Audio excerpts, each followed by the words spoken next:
get to assemble the ceiling fan.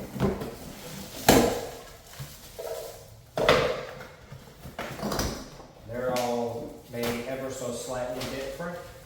I will usually keep these because there might be warranty information in them, and I will give them to the homeowner. Usually I'll just stick it in a drawer in a kitchen or bathroom somewhere, and I'll put all the manuals and warranty information there.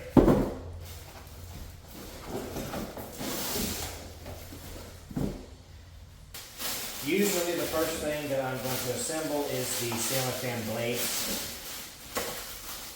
In this case, it looks like they actually have them already pre-assembled. The brackets are already connected.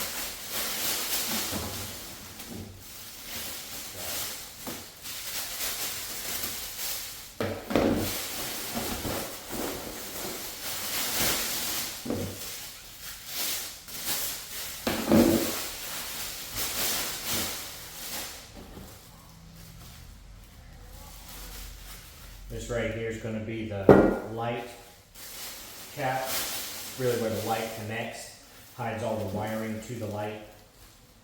That is either for the remote.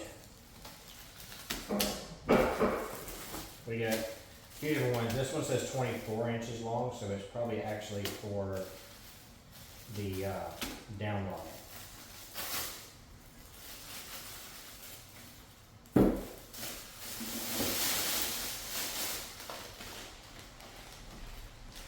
This fan comes with a remote, which typically means I'm not going to hook up the second switch that I put in the wall.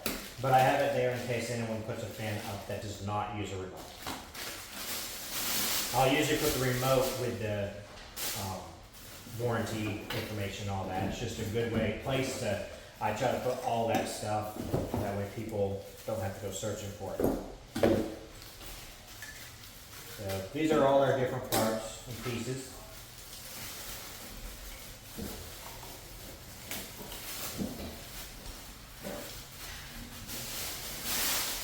First thing I'm going to do is put the blades on.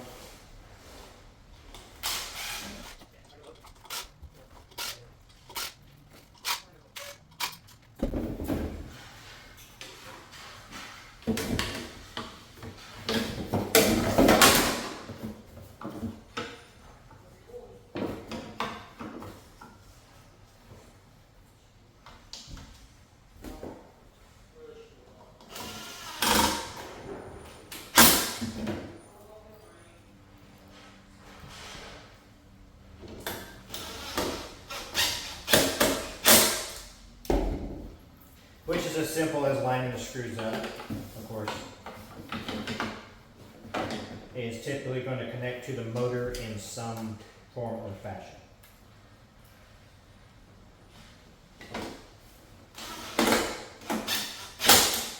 But it's pretty obvious. Again, the instructions will show you exactly where.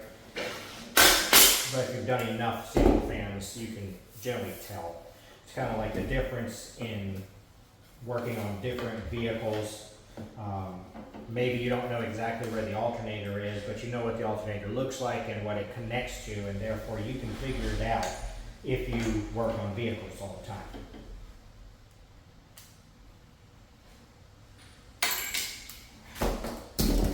This last one's wanting to be a little bit of a pain. The screw just wants to fall. There we go.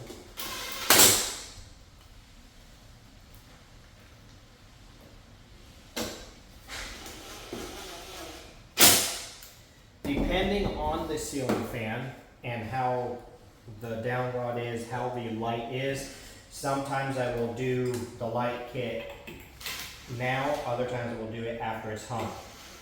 In this case, because it doesn't stick down, it's just almost a flush mount to the fan, I will actually assemble it on the ground. The more you can put together on the ground, just quicker and easier the hanging and finalization is done. And you don't go try and work above your head.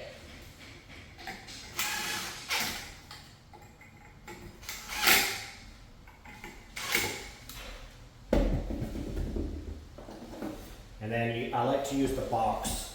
The box makes a good place to set the fan and keep it balanced with the blades. You can prop the blades on opposing sides to help keep it all flat. This light, let me make sure, yep, there's no switch on it. Sometimes there's a switch that will change the color. They might have an option in the actual remote that does it. Or there may not be that option at all. But there's that. Then we can flip it over and start to assemble the back side of the fan. I'm going to take that pin out.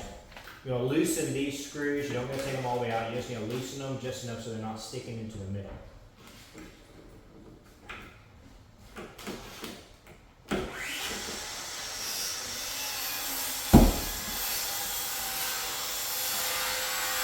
In this case, I should not need any of these.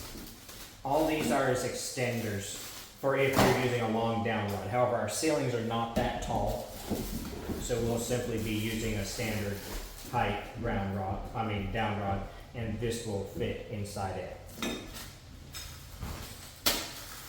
But before we slide that on there, we're going to want to do a couple things. We're going to want to simply slide this piece on. This is your top canopy. It's going to hide up against the ceiling and everything. This is simply going to cover the screws. So we want to slide that on. And then this is to make all of this look pretty and hide it. So we want to get all that on ahead of time. You can do it afterward if you forget by taking this off, but you don't need to, so we're not going to. Like I say, if you do forget, instead of having to take the whole thing apart, you can pull that end off. It's not much different than the bottom, but you have to take the bottom off anyway. And then with this head on here, we're going to have to try to maneuver those plugs to the two separate sides. You can do it with pretty much anything, as long as you got something flattish. Need to go that way. These new little plugs that they've added, supposed to make it easier. It does in some aspects, maybe, but it definitely doesn't make it easier getting it up through here. I think I got it moved to where I can pull it. You can't squeeze it hard.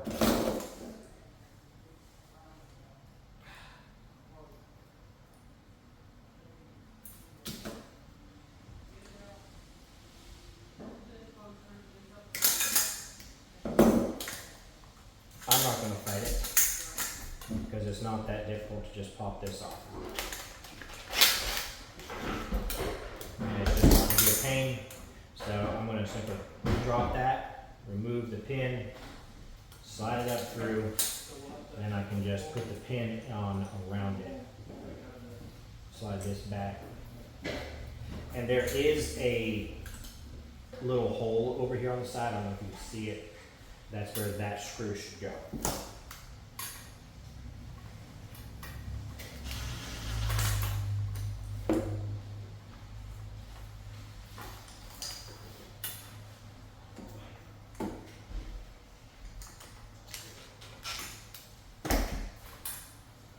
There we go.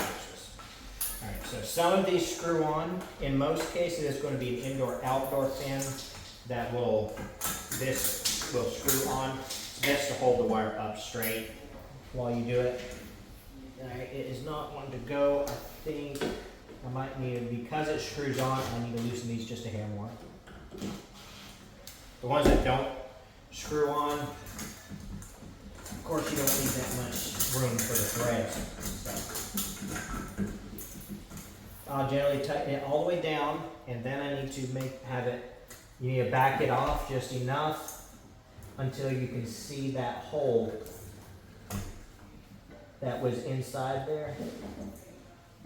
Right there. You just gotta line that hole up so you can stick this pin through.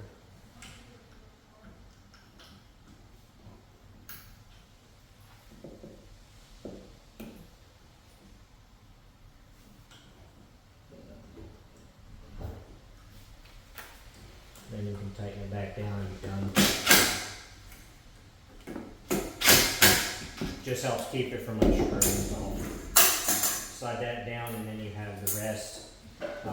You can go ahead and clip this on now or you can do it later. I'll generally just do it. The more I can do on the ground, the less I have to do up top.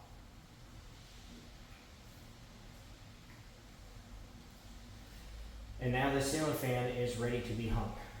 We can check and see some of these have an adjustable. This one looks like it does not, where you can adjust the channel basically for different remotes. It does not look like that one. This one has it, so not worried about it. These are extra parts. It also has, of course, wire nuts. I typically, in most cases, have my own wire nuts, but these ones, as long as it has metal inside them and is fairly straight, these ones are not too bad. A lot of the ones that come with these will be plastic and I will not use them, but these ones are okay. So now we're ready to hang the fan. And on the camera, I'm trying to line it up with where the fan goes.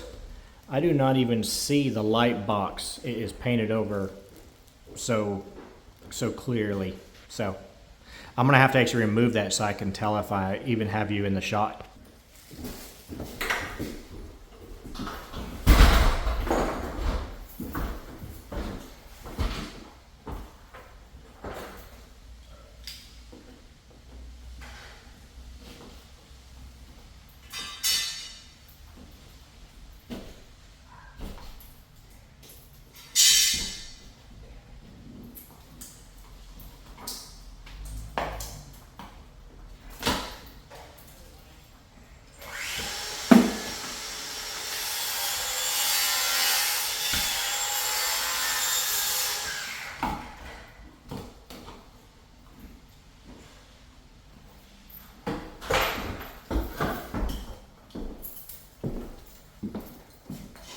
Okay, yep, you can see it, but I'm gonna move this camera down a little bit. The first step for hanging this, of course, will be to install the bracket.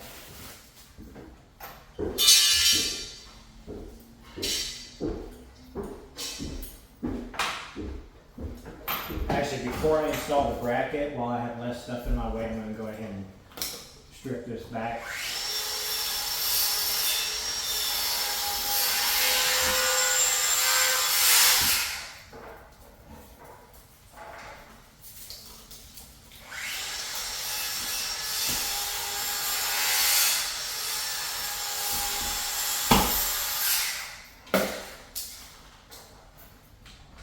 And I'm going to cap the black wire, because the wire closest to the door that's hooked up to the switch close to the door is the red one. I'm going to cap the black wire and just stick it up here out the way. We don't need it for nothing in this case.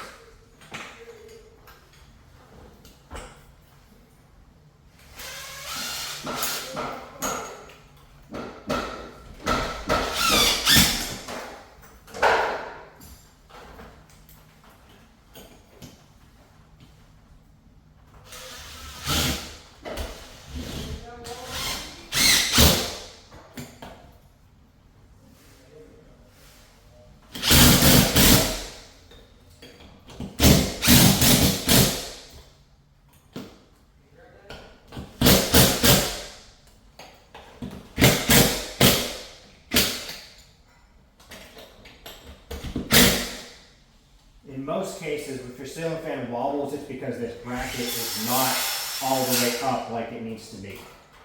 That is most often the case. More often than your ceiling fan being unlevel or unbalanced. In most cases, if your ceiling fan is unbalanced, the actual reason it is because one of these blades is warped slightly and is not in line with the rest.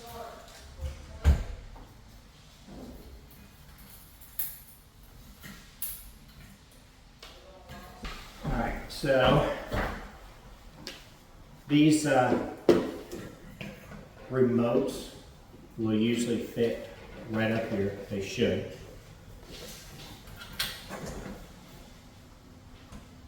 And then there's generally enough room in the canopy for your actual wire nuts and everything.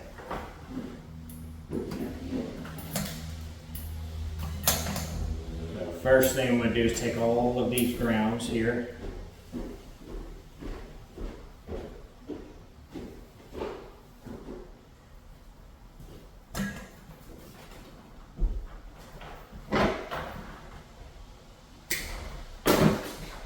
And tie them in.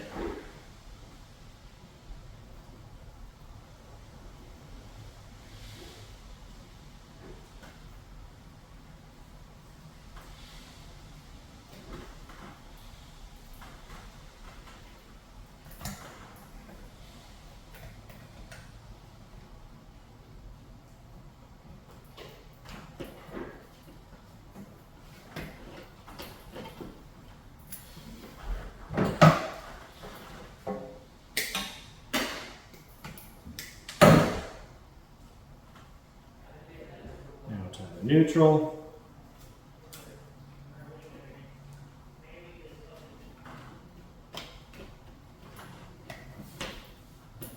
And finally, the hot leg, which is just going to tie to whichever hot leg you have coming from the switch.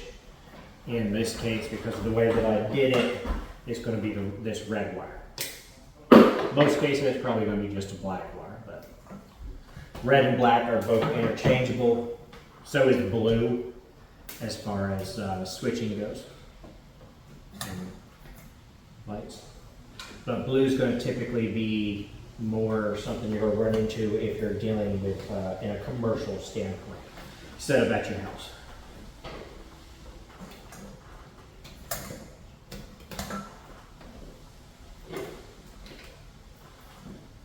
Going to loosen these screws just a little. This one actually has it to where I got to take one all the way out.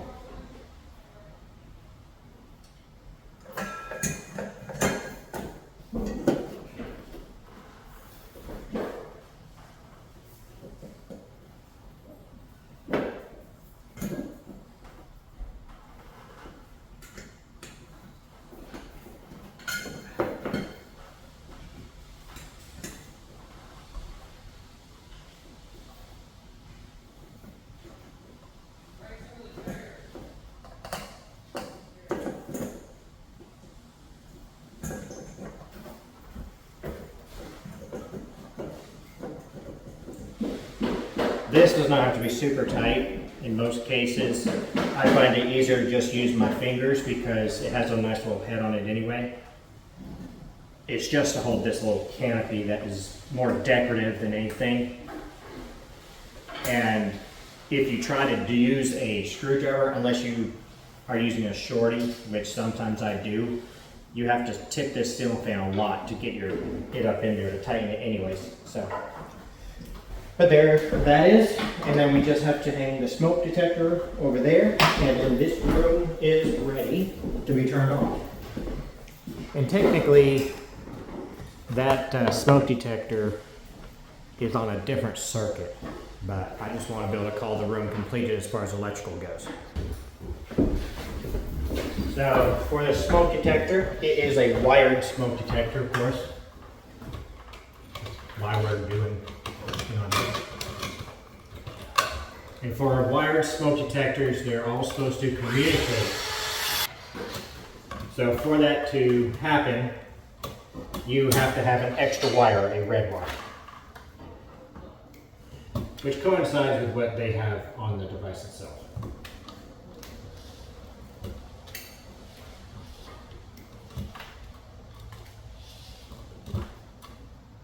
black is going to be your hot light, of course.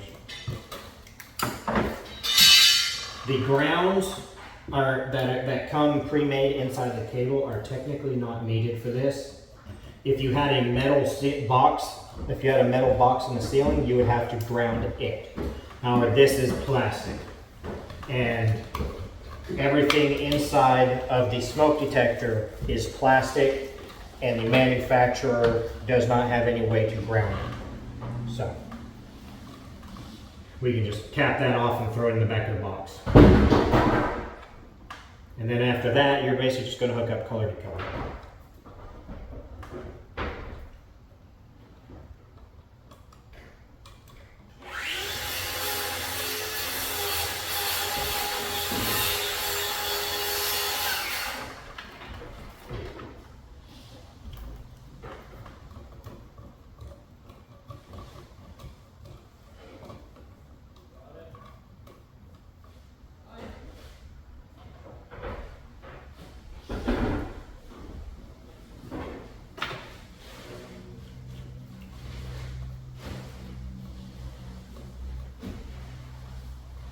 Something you can do to make sure that these are all good is you can pull on each one of these individually out to make sure that they're not going to come out the wire nut. Something you should definitely do when you're first starting out in electrical, until you know for sure that you can tell simply by when you put it in if it's good or not. Which can be done. It's a practice feel.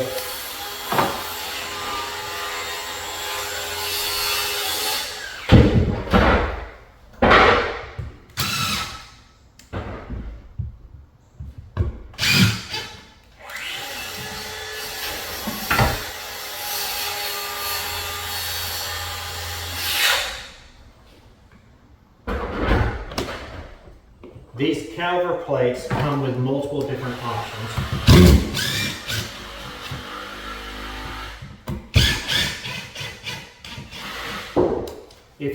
These holes are designed for the old school light boxes that are a little bit smaller. These ones here are for a 4-inch light box, and then these ones are for a standard box that you would usually use for a receptacle device. Just clip it together, and then you can put it up there and turn it until it clips in. And then you can take this off. We've already painted our ceilings, so it should be good. Might need to touch that up. I should have cleaned off with a rag, but my fingers. I don't want to pull this out yet because I still need to hook it up to the old system, and that's when we will have power to it. In the meantime, I want to keep that battery fresh. But to do, whenever you're done, you just pull that out, and then the battery will connect. And that's for backup when the power goes out.